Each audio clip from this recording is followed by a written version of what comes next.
E eu creio que você sabe que a gente está aqui nesses dias falando sobre a força da nossa justificação, né? Acho que ninguém está alheio a isso aí. E hoje, a ênfase que eu quero colocar aqui, nesse tema, é a ênfase na renovação da nossa mente no fato da nossa justificação. Se há uma coisa que é uma necessidade gigantesca da igreja do Senhor Jesus, desde os tempos do apóstolo Paulo, isso não é uma novidade, mas é outra matéria que é pouquíssimo ensinada nas igrejas. As igrejas, eu falei para você aqui, que quando a igreja, quando os líderes da igreja, a liderança da igreja, não tem uma revelação da graça, consequentemente, não tem entendimento profundo sobre justificação, novo nascimento, nova criação, quem somos em Cristo, que possuímos em Cristo, que podemos em Cristo. Quando falta isso, a igreja só tem duas alternativas. É para onde a igreja parte. Ou é para o legalismo, jogando condenação, jogando obrigações, jogando e lançando peso, fardo, afirmando para os crentes que eles são pobres e miseráveis pecadores e que eles precisam fazer algo para conquistar a santificação. Ou ela parte por um outro lado, que é o misticismo, o outro lado que é a psicologização do evangelho. Então se fazem mensagens que eu chamo de mensagens existencialistas, que eu não tenho nada exatamente contra, que de vez por outra se pregue uma mensagem de caráter existencialista, aonde a gente aborda os problemas da vida, do dia a dia, as coisas que acontecem, as tristezas, as mazelas da vida, e a Bíblia fala um bocado sobre isso. Mas a gente precisa tomar um cuidado danado, porque o Senhor da igreja é Jesus, não é Freud. A gente tem que ter um cuidado danado, para não partir para um lado aonde parece que ao invés de ter a Bíblia como referência, a gente tem um livro de psicologia. E a gente, são essas duas áreas que a igreja acaba partindo, porque falta a revelação do genuíno e verdadeiro evangelho. Então a pessoa acaba não renovando a sua mente na palavra, e ela fica enfraquecida para viver o seu dia a dia. Quer dizer, é até uma coisa incoerente, né? O pastor prega uma mensagem, ou uma série de mensagens, ou prega constantemente mensagens existencialistas com a finalidade da gente aprender a como vencer e viver nesse mundo, e acaba que nesse mundo a gente fica cada vez mais fracassado, ou fica vivendo uma vida meia boca, é mais ou menos, uma no prego, outra na ferradura, às vezes dá certo, às vezes sai pela culatra, o tiro dá errado, e Deus não nos chamou para isso. Deus nos chamou para viver uma vida vitoriosa. É uma vida de lutas, é uma vida de batalhas, porém em todas essas coisas nós somos mais que vencedores por meio daquele que nos amou. O preço que foi pago foi alto demais. E a gente precisa ter uma noção muito clara de que quando a Bíblia fala sobre justificação, o oposto à justificação não é simplesmente a injustiça ou a falta de justificação. O oposto à justificação é a morte. Eu queria ler com você uma passagem, acho que não vai nem passar porque não estava aqui no esboço. Eu não tinha passado para o pessoal. Se o pessoal da produção aí conseguir passar para mim Romanos 3, eu quero ler com você Romanos 3. A passagem, quando fala de Romanos 3, todo mundo lembra do versículo 23. Mas para você pegar o contexto aqui do versículo 23, eu quero ler a partir do versículo 21. Quero ver com você a partir do versículo 21. Se não conseguir projetar, não tem problema. Eu vou ler e eu juro para você que está na Bíblia, tá? Você vai ouvir, eu garanto para você que está na Bíblia. Romanos 3, 21, diz assim: mas agora, conseguiu projetar aí? Esse pessoal é eficiente demais, gente, maravilha. Mas agora, sem lei, a justiça de Deus se manifestou, sendo testemunhada pela lei e pelos profetas. Agora eu quero que você pegue essa palavra justiça E substitua não é uma possibilidade de tradução, tá? A palavra justiça aqui no grego é justiça mesmo. Mas eu quero que você substitua, porque por detrás da palavra justiça, embutido no texto, tem o conceito de vida. E um conflito de vida com morte. Vida espiritual, morte espiritual. Ontem eu falei aqui que Jesus, na cruz do Calvário, sofreu morte espiritual. Isso nos ouvidos de muita gente é uma heresia gigantesca. Dá arrepios. Mas a verdade é que o termo morte espiritual significa simplesmente afastamento de Deus, estar distante de Deus. Por isso a Bíblia diz que antes de termos Jesus na vida, nós estávamos mortos nos nossos delitos e pecados. Quer dizer, biologicamente, todo mundo aqui estava vivo. Nenhum de vocês aqui saiu de dentro de um caixão, ressuscitando de sair do São João Batista para vir para o culto. Vocês estavam vivos biologicamente. Eu estava vivo biologicamente, mas espiritualmente estava morto. Então, quando você lê Efésios capítulo 2, Paulo fala que nós estávamos mortos nos nossos delitos e pecados. Ou seja, nós estávamos vivendo em morte espiritual, porque estávamos separados de Deus.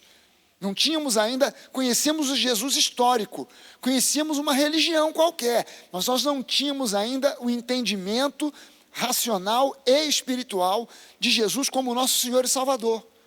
No momento em que isso foi despertado em nós, que nós nos despertamos para o fato de que Jesus não é uma religião, Jesus é o caminho, a verdade, a vida, nós nascemos de novo. Então nós recebemos Zoe, vida. Por quê? Porque fomos justificados. Então justificação tem tudo a ver com vida. Justificação tem tudo a ver com vida. Quem não está justificado está morto. E quem é justificado passa a ter vida em abundância. Deu para entender o raciocínio, gente? Então, olha só, quando ele diz aqui, Romanos 3, ele fala aqui no versículo 21, eu vou substituir a palavra justiça por vida. Olha só, mas agora sem lei, a vida de Deus se manifestou, sendo testemunhada pela lei e pelos profetas. É a justiça de Deus ou é a vida de Deus mediante a fé em Jesus Cristo. Recebemos vida pela fé. Recebemos essa vida pela fé. Para todos e sobre todos os que creem, pois não há distinção, pois todos pecaram e carecem da glória de Deus. Agora eu quero que você substitua o termo pecados pelo termo morte. Porque o salário do pecado é a morte. Para onde que o pecado conduz? Para a morte. Então, a palavra pecado aqui, no original, não quer dizer também morte. A palavra para morte é thanatos. Não é a mesma palavra que está aqui. Mas o conceito da morte está embutido no conceito do pecado. Porque o salário do pecado, a consequência do pecado, é a morte. Da mesma forma que a consequência da justiça é a vida. Então, agora, se você substituir aqui a palavra pecado por morte, pois todos morreram. Em Adão, todos morreram. E ficaram carentes da glória de Deus. Em Adão, todos morreram e ficaram carentes da glória de Deus. Sendo justificados, ou seja, sendo vivificados. Sendo vivificados. Gratuitamente, por sua graça, mediante a redenção que há em Cristo Jesus, a quem Deus apresentou como propiciação, ou seja, favorecimento, no seu sangue mediante a fé. E Deus fez isso para manifestar a sua vida, a sua justiça, por ter Ele, na sua tolerância, deixado impunes os pecados, ou deixado de lado, sem a manifestação plena da morte, anteriormente, os pecados anteriormente cometidos, tendo em vista a manifestação da sua justiça, no tempo presente, a fim de que o próprio Deus seja justo e o justificador, seja Ele a vida e o doador da vida, daquele que tem fé em Jesus Cristo. Então, gente, quando nós fomos justificados, nós recebemos vida e vida em abundância. Quando Jesus diz, eu vim para que vocês tenham vida e vida em abundância, Ele está dizendo, eu vim para trazer justiça, justificação para vocês. Mediante a justificação, você recebe vida abundante. Então, agora, é preciso que você entenda o seguinte: quem não tem ou não recebe Jesus, morre 2 vezes. Nasce uma vez, mas morre 2. Uma física e outra eternamente. Quem recebe Jesus morre, nasce morto, mas recebe vida em abundância e vida eterna.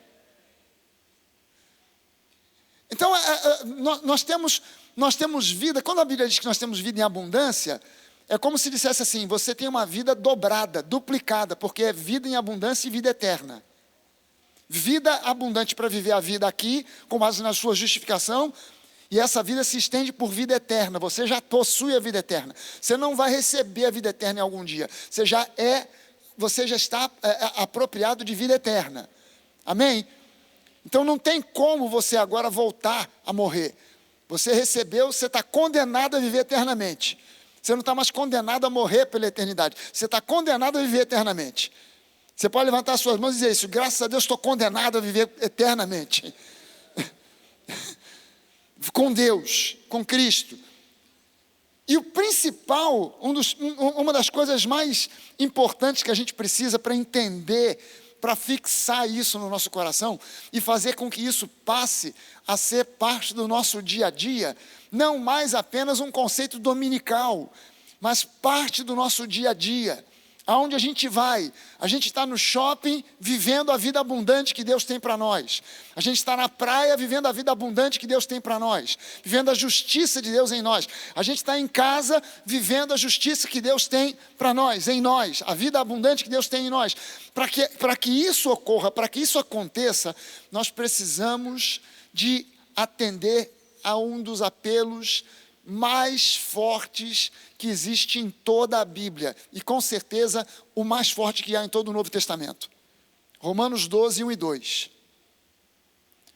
Numa versão um pouco mais antiga, o verbo que Paulo usa ali em Romanos 12,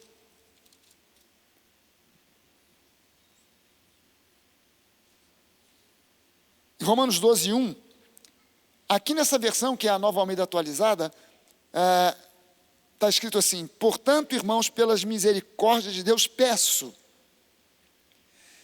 Aqui nessa versão, por ela ser uma versão com uma linguagem mais contemporânea, os tradutores colocaram apenas o verbo pedir. Mas quando você lê isso aqui no original, a versão mais antiquada usa o verbo rogar. E é mais próximo do original. Porque no original, literalmente Paulo diz: eu imploro a vocês. Eu imploro a vocês. Pedir é uma coisa, implorar é diferente. Implorar é uma coisa assim: pelo amor de Deus, eu imploro a você, dê prioridade a isso. Não é meramente um pedido, é um pedido com uma ênfase bem mais forte. Eu imploro a você, não faça isso, ou faça isso. Eu imploro a você. E aqui Paulo usa esse termo, e a pergunta é: por que Paulo usa um termo tão forte? Implorar, rogar. Eu rogo a vocês, irmãos, eu imploro a vocês. Afinal de contas, quando você lê o capítulo 1 de Romanos, Paulo diz que essa igreja, ela se destacou diante de várias outras igrejas pela fé que ela possuía, pelo tipo de fé que ela manifestava. Ele diz: olha, a fé que vocês têm manifestado, ela se tornou conhecida no mundo inteiro. Como é que Paulo agora está falando para essa igreja, que tinha recebido logo no capítulo 1 esse elogio, e ele precisa chegar no capítulo 12 e implorar que eles renovassem a mente, obviamente na palavra, para que então eles pudessem experimentar a boa, perfeita e agradável vontade de Deus? Será que a fé, por si só, já não era suficiente? Será que ainda precisava mais alguma coisa? Porque, afinal de contas, Paulo diz no capítulo 1 que eles eram uma igreja conhecida pela qualidade da fé que eles tinham. Mas agora ele implora que eles renovem a sua mente. Eu quero mostrar para você a importância de você renovar a sua mente, e renovar a sua mente tem que ter foco. Para você renovar sua mente, tem que ter foco. Não é simplesmente sair lendo a Bíblia de maneira aleatória. Não é simplesmente você gastar 1 ou 2 minutos no café da manhã antes de sair para o trabalho, lendo 3 ou 4 versículos bíblicos. Isso tudo é bom. Você lê a Bíblia de maneira aleatória, você não está preocupado em fazer um estudo profundo, você está preocupado só em ler. Ou você, 5 minutos antes do café da manhã, antes de sair para o trabalho, você lê 1 ou 2 versículos. Não tem nada de errado nisso, pelo contrário, é muito saudável, muito legal, muito bom. Mas renovar a mente na palavra exige que você tenha um certo trabalho, que se chama meditação. Meditar na palavra. Quando a gente fala de meditação, século XX, século XXI, falar de meditação na igreja, as pessoas, acho que até os pastores pararam de falar nessa história de meditar na palavra, porque o termo meditação ficou muito ligado às religiões orientais, né? É uma coisa meio zen, né? Sentar num canto de perna de chinês e ficar lá, parecendo um boi no pasto. Sabe o que é interessante? Que a meditação transcendental, eu tenho um primo que me falou um dia que ele estava fazendo meditação transcendental. Eu nunca soube o que era isso, sempre tinha ouvido falar. Aí eu perguntei para ele, mas vem cá, o que é esse negócio de meditação transcendental? Ele me explicou, não, você vai aprender algumas técnicas para esvaziar a sua mente, para não pensar em nada. Eu falei, não pensar em nada? Para você não pensar em nada, para você entrar num estado, assim, entrar em alfa. Você não está pensando em nada. Que eu também não sei o que é entrar em alfa. Mas é alguma coisa por aí. Você vai ficar num canto lá, fazendo um tempo de relaxamento, de concentração, para não pensar em nada. A mente ficar absolutamente silenciosa. E aí eu pensei, caramba, engraçado que a Bíblia fala de meditação na palavra, e o processo de meditação na palavra é exatamente o oposto. É você lotar, rechear a sua mente dos pensamentos de Deus. Ao invés de você querer esvaziar a mente, você quer encher, você quer entupir a sua mente com a palavra. E deixa eu dar mostrar para você algumas coisas aqui sobre essa questão de meditar na palavra. Eu costumo aconselhar as pessoas o seguinte, cara, você está chegando na nova agora, ou mesmo estando na nova nunca fez isso, pega a tua Bíblia, abre ela no Novo Testamento, vai nas epístolas e sai sublinhando tudo que é versículo que você encontrar com termos do tipo em Cristo, por Cristo, nele, no amado. Se você tiver dificuldade para isso, eu tenho um livro que eu escrevi, aliás, tem 2 livros aqui na livraria. Um do Kenneth Hagin, chamado Nele. É um livretinho desse tamanho assim, azul e branco, a capa azul e branca, desse tamanho.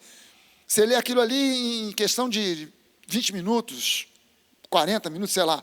Mas não dá nem um dia inteiro para você ler aquilo ali. É muito, muito, muito pequenininho o livro. Que tem uma lista no final do livro, e eu tenho essa mesma lista no meu livro, A Sua Nova Identidade.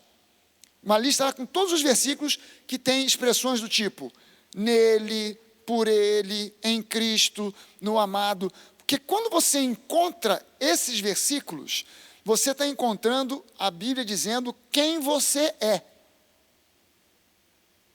A sua identidade.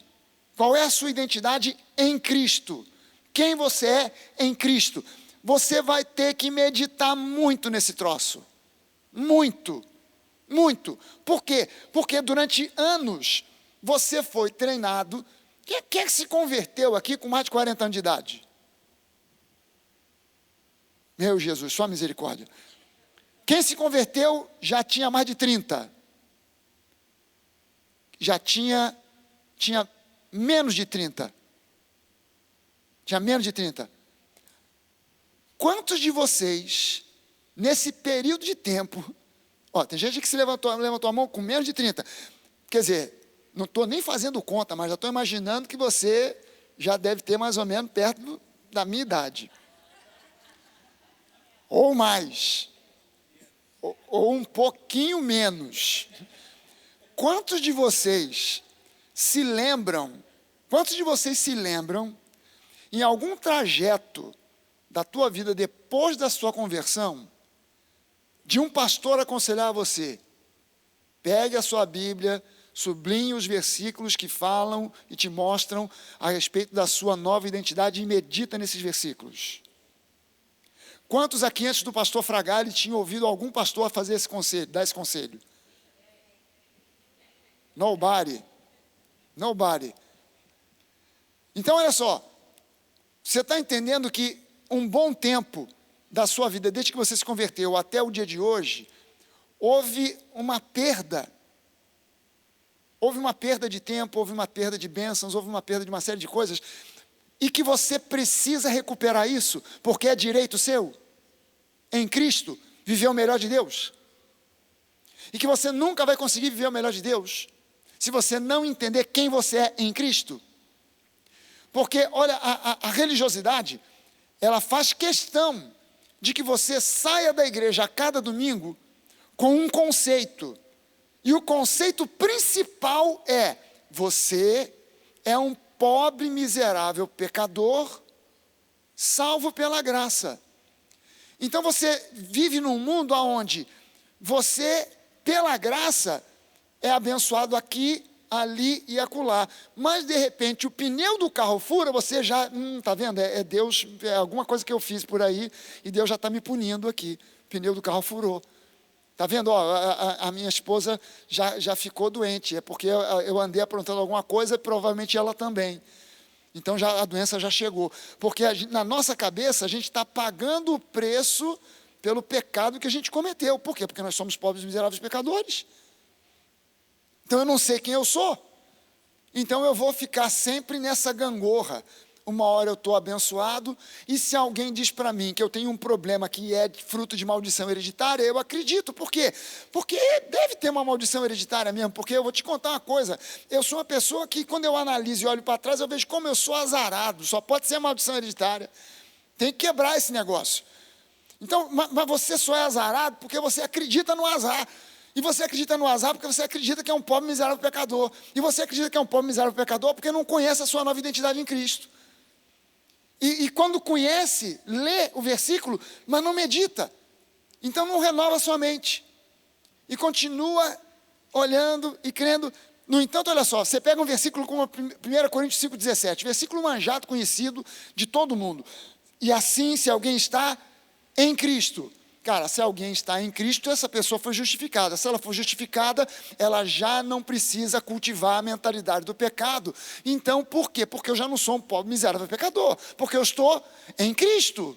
Eu sou uma nova criatura, eu nasci de novo.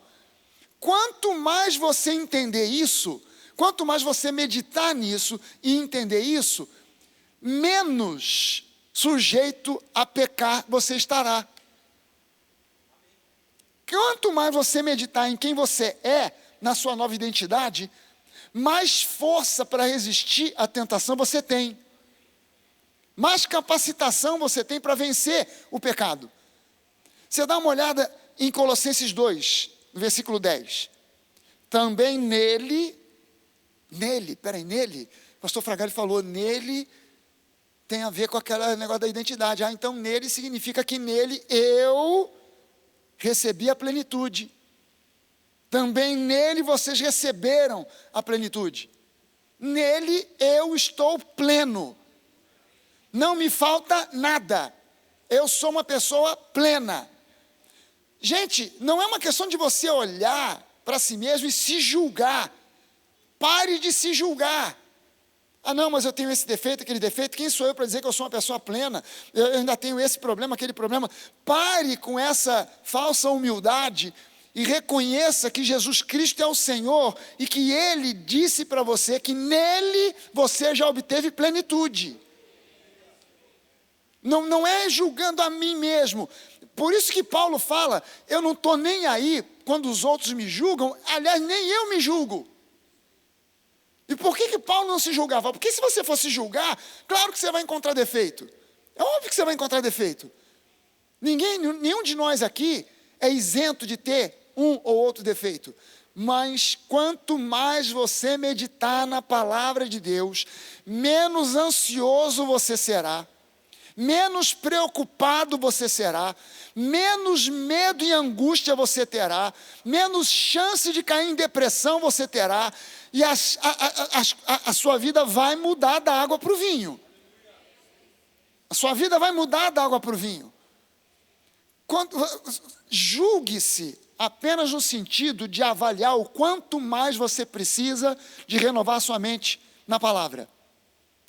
Se você tem que julgar a si mesmo, se julgue para isso. Cara, eu estou me avaliando aqui, eu estou vendo que ainda tem muito pensamento de depressão, de angústia, de medo, de receio, de ansiedade, disso, aquilo. Então é sinal de que eu estou precisando cair dentro da palavra para meditar a respeito da minha nova identidade, de quem eu sou em Cristo.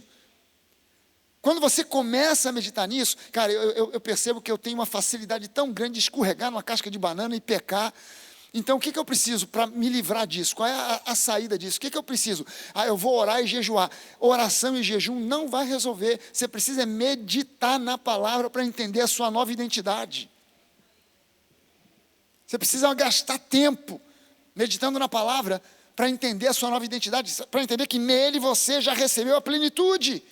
Esse mesmo versículo na versão transformadora diz assim: portanto, porque nele, o cabeça de todo governante e autoridade, vocês também estão completos. Nele, vocês também. Ele é o cabeça de toda autoridade, de todo governo, e nele vocês já estão completos. Efésios capítulo 1, versículo 7. Diz assim: nele nós temos. Não teremos, nós já temos a redenção pelo seu sangue, a remissão dos pecados, segundo a riqueza da sua graça. Você prestou atenção que ele falou que nós temos essa riqueza de redenção pela graça, não pelos nossos méritos, não porque já superamos uma série de dificuldades da nossa personalidade, do nosso caráter. Não, nós já temos. E quando eu entendo que já possuo, medito nisso, isso começa a transbordar e se tornar vida diária, vida do dia a dia. E quando isso começa a viver, eu começo a viver essa realidade, eu me torno um suplantador de barreiras, de dificuldades. Eu aí começo a entender. Tudo posso na minha força, na minha inteligência, na minha criatividade, nos meus potenciais. Não, tudo posso naquele que me fortalece. Caramba, então já não há impossíveis para mim. Já não há barreiras que eu não possa suplantar. Já não há dificuldades que eu não possa superar. Não existe nada que possa me impedir de viver a vida que Deus tem para mim. Quando eu começo a olhar demais para aquilo que é visível, começo a olhar demais para mim mesmo, para os impedimentos, as dificuldades, mas eu não tenho grana, eu não tenho ninguém a meu favor, eu não tenho um político que me ajude, eu não tenho isso, eu não tenho aquilo. Você vai viver uma vida absolutamente limitada, apesar de ser salvo. É preciso que você renove a sua mente. Não adianta você fazer e frequentar e pagar R$5.000 por uma palestra coach, porque você vai ter animação para a hora, para o momento. Você vai ficar de pé e vão dizer, então vamos lá, gente, vamos lá, nós podemos. Você sai dali eletrificado. Eu posso. Só que você vai dar de cara com uma realidade que diz para você, você não é ninguém, você não é nada, você não vai conseguir. E geralmente quem prospera demais e cresce com essas palestras é o próprio coach. A pessoa que assiste normalmente continua empacada na mesma. Por quê? Porque, na verdade, não é pelo natural, é pelo sobrenatural. Você precisa renovar a sua mente na palavra para entender quem você é em Cristo. Para você entender a nova realidade que existe em Cristo. É um convite que a Bíblia faz, na verdade é um apelo que a Bíblia faz, não só aqui em Romanos, mas em Efésios também, onde Paulo diz que nós devemos nos renovar no espírito do nosso entendimento. Então existe um apelo constante. Cara, renove a sua mente. Dá uma olhada só. A gente está falando do problema de Romanos, mas dá uma olhada comigo aqui, em Efésios, no capítulo 4, Efésios capítulo 4, versículo 17, eu vou ler uma versão que é a Bíblia viva, e eu vou ler uma porção bastante longa aqui, Vou começar no versículo 17 e vou junto com você até o 31. Então, olha só o que ele diz. Então, eu lhes digo isto, falando pelo Senhor, não vivam mais como os incrédulos. Presta atenção no que ele está falando aqui. Ele está falando com a igreja de Éfeso. E ele está dizendo para a igreja de Éfeso, não vivam mais como os incrédulos, pois eles, os incrédulos, estão cegos e confundidos. Espera aí, se alguém na igreja, Paulo está dizendo, não viva mais como incrédulo, porque o incrédulo está cego e confundido, ele está dizendo que essa pessoa que está na igreja, mas está cega e confundida. Seus corações fechados estão cheios de trevas. Eles estão muito distantes da vida de Deus, porque fecharam seus corações e não podem compreender seus caminhos. Não se preocupem mais com o que está certo ou errado e se entregaram a práticas impuras. Nada os detém e são guiados pelas suas mentes malvadas e sua imoralidade desenfreada. Esse, porém, não é o caminho que Cristo ensinou a vocês. Se realmente vocês ouviram a sua voz e aprenderam de Jesus as verdades relacionadas a Ele, então desfaçam-se dessa velha maneira de viver, a velha natureza que era parceira dos seus maus caminhos, completamente corrompida, cheia de imoralidade e engano. Agora as suas atitudes e os seus pensamentos devem ser constantemente renovados. Sim, vocês devem revestir-se do novo ser, criado por Deus, que é parecido com a sua natureza, santa e justa, proveniente da verdade. Deixem de mentir uns aos outros, falem a verdade, pois somos membros do mesmo corpo. Quando estiverem irados, não pequem alimentando seu próprio rancor. Não deixem que o sol se ponha antes de resolverem as suas diferenças. Não deem oportunidade para o diabo. Se alguém anda roubando, meu Deus do céu, na igreja. Se alguém anda roubando, deve parar com isso e começar a utilizar suas mãos para trabalhar honestamente, a fim de poder repartir com aqueles que estão necessitados. Evitem a boca suja. Digam só o que é bom e útil àqueles com quem vocês estiverem falando e o que resulta em bênção para eles. Não façam o Espírito Santo entristecer-se pelo modo de vocês viverem. Lembrem-se que é Ele quem garante que vocês estarão presentes no dia da redenção. Abandonem toda a amargura, todo o ódio e toda a raiva. Evitem toda a gritaria, insultos e maldade. Gente, a igreja de Éfeso foi a igreja onde Paulo gastou mais tempo. De todas as igrejas que ele visitou e fundou, a igreja de Éfeso foi onde ele passou mais tempo, 2 anos e meio. Ensinando todo dia. Sabe o que é que você ouviu a pregação do evangelho da boca do apóstolo Paulo todo dia durante 2 anos e mais alguma coisa? Já parou para pensar? Já parou para pensar nisso? 2 anos, 2 anos e meio, mais de 600 dias, você ouvindo o apóstolo Paulo todo santo dia, te ensinando a graça, todo santo dia. Agora, Paulo está escrevendo para essa igreja, que era a maior igreja do Oriente, dizendo para eles, cara, vocês precisam renovar a sua mente, porque vocês estão andando igual o pessoal do mundo, cegos e perdidos. Por que Paulo dá esses coisas? Não, quem estava roubando aí, para de roubar, vai trabalhar, para ter o seu próprio sustento e ainda poder abençoar os outros. Toma cuidado com o que sai da sua boca. A gente resume isso de uma forma infantil. Quando a Bíblia fala lá, não sai da sua boca nenhuma palavra torpe, é a versão mais antiquada. Nessa aqui ele fala, não saia da sua, não tenha a boca suja. A gente resume isso ou reduz isso a uma questão infantil de não falar palavrão. E não é nada disso que Paulo está dizendo aqui. Ele está falando, não saia da sua boca uma palavra que não seja uma palavra para edificar quem ouve. Que não saia da sua boca alguma coisa que não seja uma palavra boa para trazer bênção para quem está te ouvindo. É muito mais do que simplesmente parar de falar palavrão. Então, por que Paulo agora precisa escrever para essa igreja que ele fundamentou? Quando ele chegou lá em Éfeso, só tinha 12 homens, fora mulheres e crianças. Essa igreja cresceu para se tornar a maior do Oriente, debaixo da ministração do apóstolo Paulo. E agora, ele longe da prisão, está sabendo de alguma coisa, que ele escreve, gente, vocês precisam renovar a mente na palavra porque vocês deram marcha ré. Por quê? Porque assim como havia na igreja de Roma, estava acontecendo na igreja de Éfeso, havia a infiltração de falsos mestres, que vinham ensinando duas coisas basicamente: judaísmo e gnosticismo. O judaísmo, vocês têm que voltar para a lei, vocês têm que aprender a lei e praticar a lei, guardar as tradições judaicas. Os homens têm que se circuncidar, as mulheres têm que usar véu, vocês têm que guardar a lei, guardar o sábado, senão vocês não são salvos. E os gnósticos traziam um evangelho místico. Não, olha, nós é que temos a revelação da verdade, uma revelação que foi dada a nós por Jesus pessoalmente. Os discípulos não conhecem nada disso.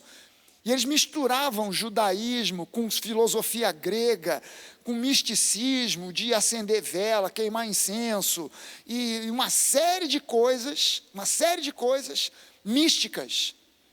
Aí Paulo está vendo que isso está invadindo as igrejas. Aí ele escreve para lá e diz, cara, vocês deram marcha ré. E vocês começaram a crer em coisas que são exatamente a mesma coisa, só que com outra cara, que vocês acreditavam antes de se converter. Não foi isso que eu ensinei a vocês.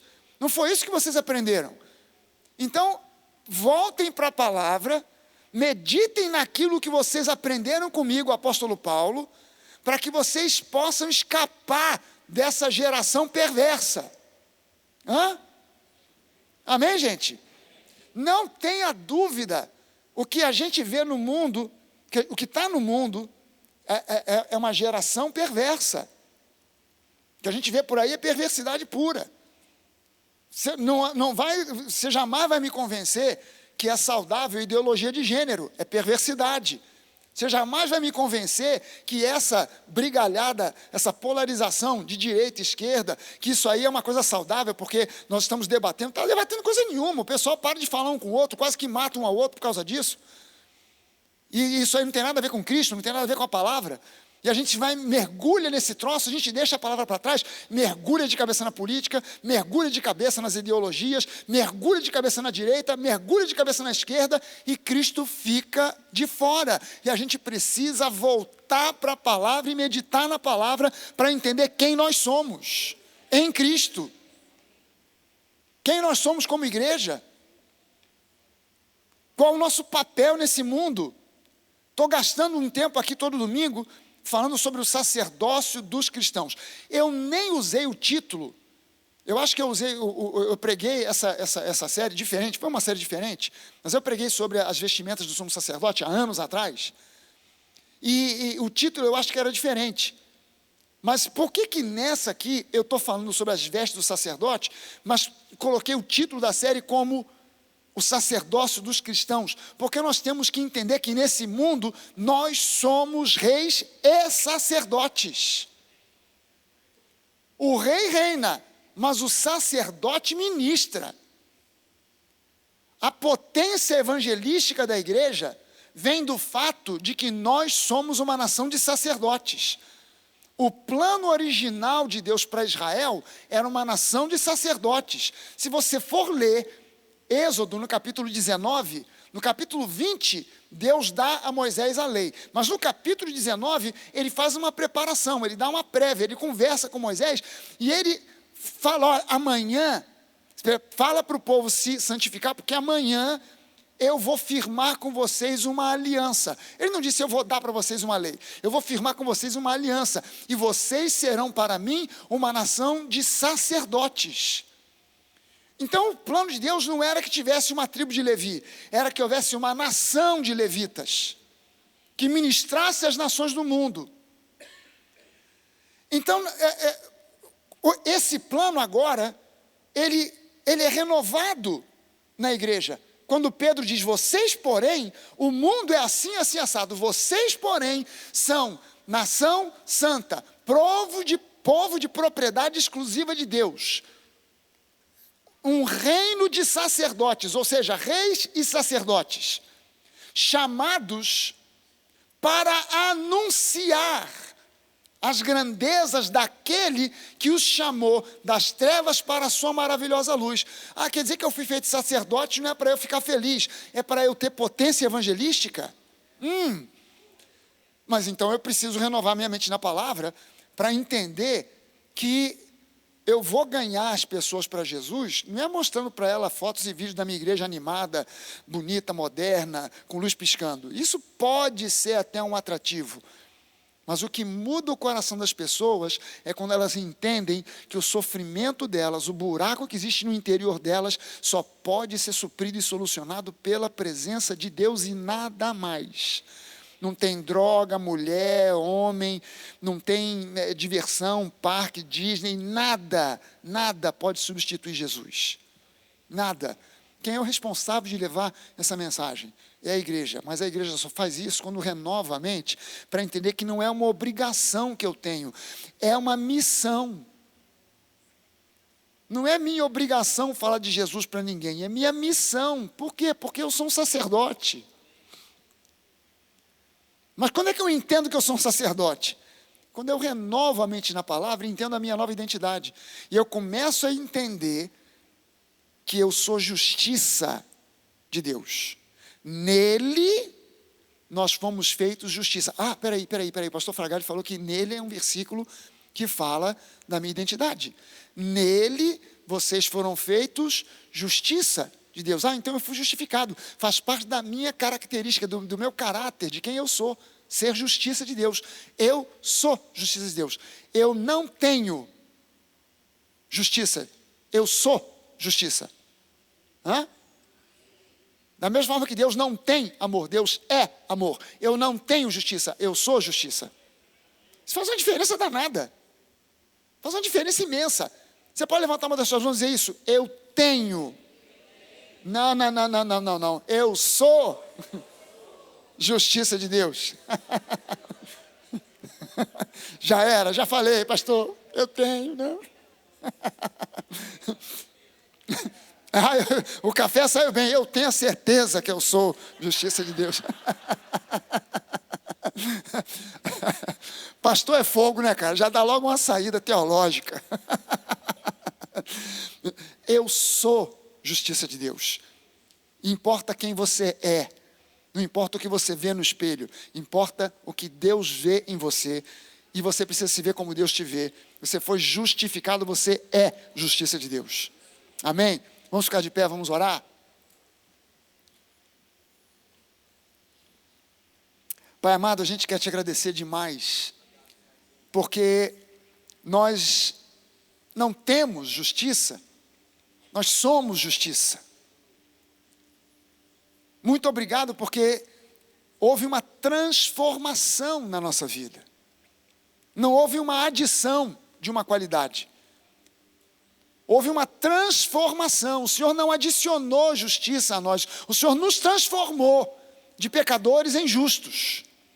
Removeu de nós a morte e implantou em nós a vida. Zoe, a vida do próprio Deus. Em nome de Jesus, que essa revelação caia profundamente no coração de cada um daqueles que estão debaixo do som da minha voz agora nesse momento. E que mediante a revelação da justificação, eu sou justiça de Deus, venha cura de enfermidades que estão perturbando o teu povo, Deus.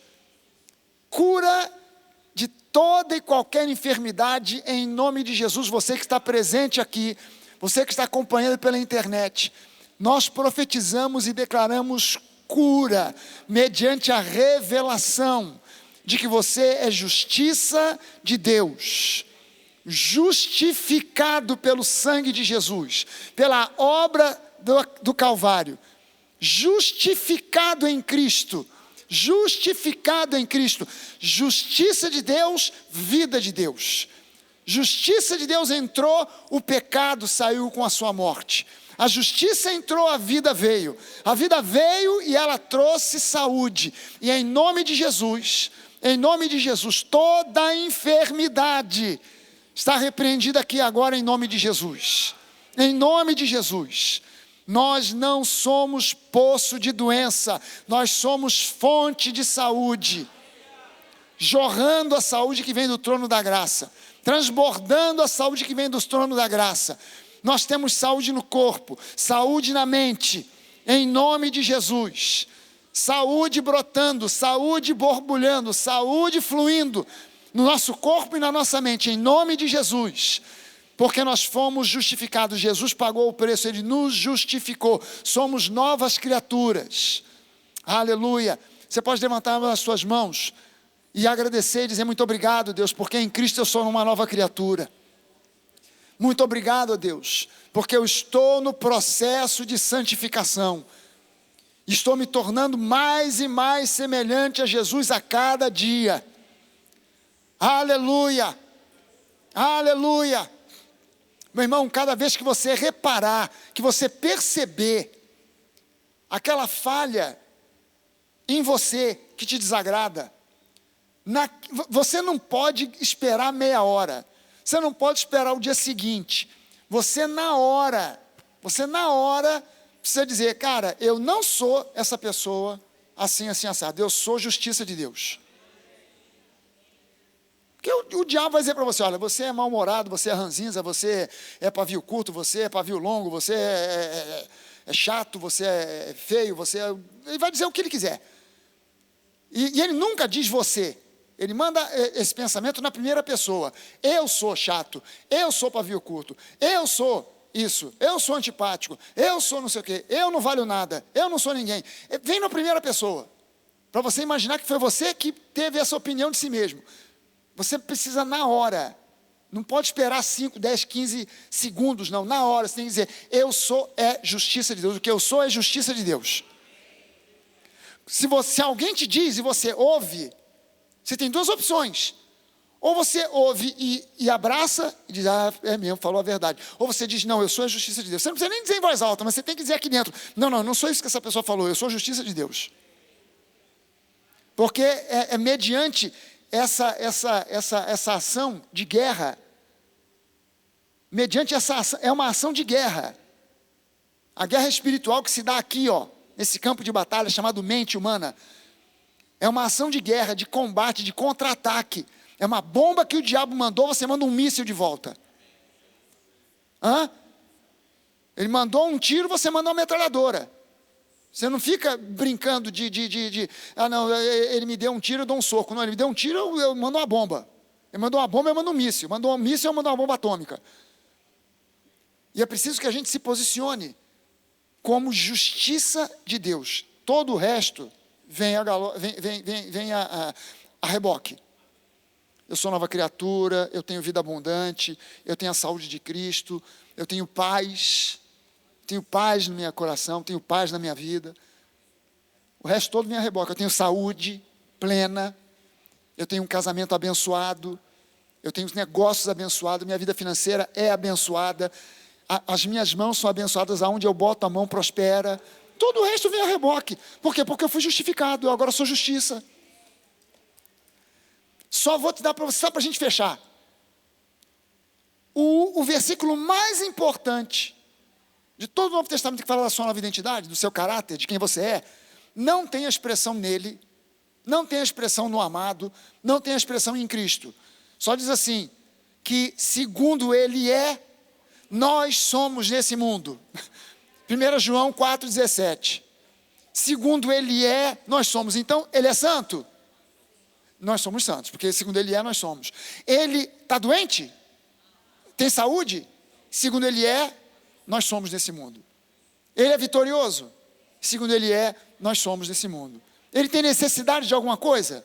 Segundo Ele é, nós somos nesse mundo. Você precisa meditar nesse troço. Meditar nesse troço. Você começa a pensar demais nessas coisas, vão chamar você de fanático, mas é melhor ser um fanático salvo do que um perdido que vai para o inferno. Amém, gente?